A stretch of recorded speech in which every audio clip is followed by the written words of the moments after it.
नमस्कार, टेस्टी रेसिपीमध्ये आपलं खूप खूप स्वागत आहे।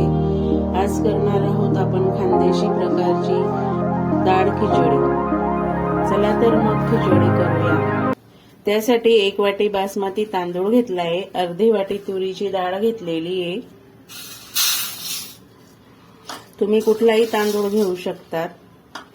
डाळ तांदूळ 3-4 पाण्याने धुवून घेतलेले आहेत आणि ते आता 10 ते 15 मिनिटं भिजवून घ्यायचे। गॅसवर कुकर ठेवलेला आहे, तेल टाकून घेऊया।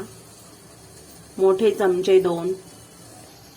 हे कच्ची घाण्याचं शेंगदाण्याचं तेल आहे म्हणून याचा धूर निघतो। 1 छोटा चमचा मोहरी टाकून घ्यायची। मोहरी चांगली तळतळलेली आहे। 1 छोटा चमचा जिरं टाकून घ्यायचं।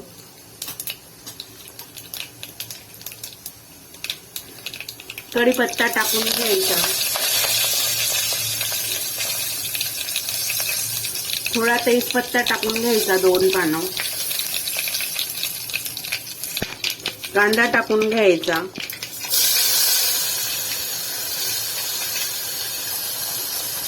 एक मोठा कांदा कापलेला आहे।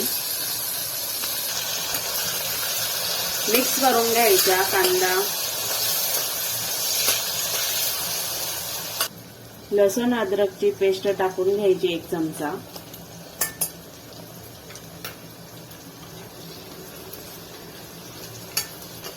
मिक्स करून घ्यायचं। तुम्हाला शेंगदाणे आवडतील तर शेंगदाणे पण टाका, आमच्याकडे शेंगदाणे आवडत नाही। सध्या हिवाळा आहे तर हिरव्या भाज्या खूपच आहेत, म्हणून वाटाणे वगैरे छान लागतात खिचडीमध्ये। 2 चमचे लाल तिखट टाकलेलं आहे। अर्धा चमचा हळद टाकलेली आहे। 2 चमचे धने पावडर टाकलेले आहे। छोटा अर्धा चमचा काळा मसाला घेते, आपला गरम मसाला, घरातलाच मसाला टाकायचा। सर्व मसाले मिक्स करून घ्यायचे।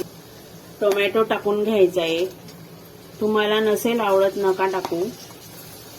वाटाणे टाकून घ्यायचे।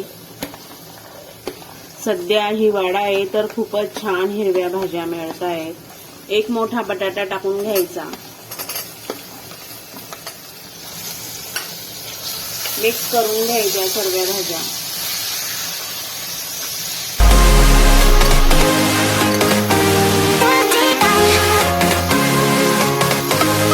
थोडा हिंग टाकून घ्यायचा, मी हिंग टाकायला विसरली होती। 2-3 मिनिटं सर्व भाज्या चांगल्या मिक्स करून घ्यायच्या। एका पातेल्यात मी गरम पाणी करून घेतलेलं आहे, 2.5 वाटी। 1.5 वाटी डाळ तांदूळ घेतलेलं होतं तर 2.5 वाटी पाणी गरम केलेलं आहे मी। 1.5 वाटी डाळ तांदूळसाठी 2.5 वाटी पाणी गरम करून घेतलेलं आहे। गरम पाणी छान मोकळी खिचडी होते, मऊ। धुतलेले डाळ तांदूळ भिजवले होते 10-15 मिनिटं, ते आता टाकून घ्यायचे कुकरमध्ये। डाळ तांदूळ चांगले मिक्स करून घ्यायचे 2-3 मिनिटं।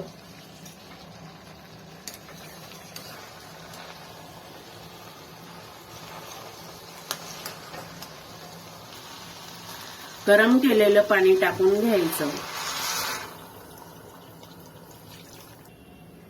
चवीनुसार मीठ टाकून घ्यायचं।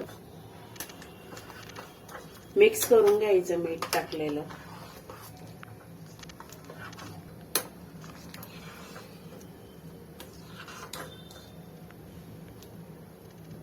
झाकण लावून घ्यायचं। 3 शिट्ट्या करून घ्यायच्या। 3 शिट्ट्या झालेल्या आहेत, वाफ निघालेली आहे। झाकण उघडून घेऊया। ती खिचडी तयार झालेली आहे, एकदम मोकळी आणि छान मस्त तयार झालेली खिचडी। आमच्या व्हिडिओला लाईक करा आणि आमच्या चॅनलला सबस्क्राईब करा।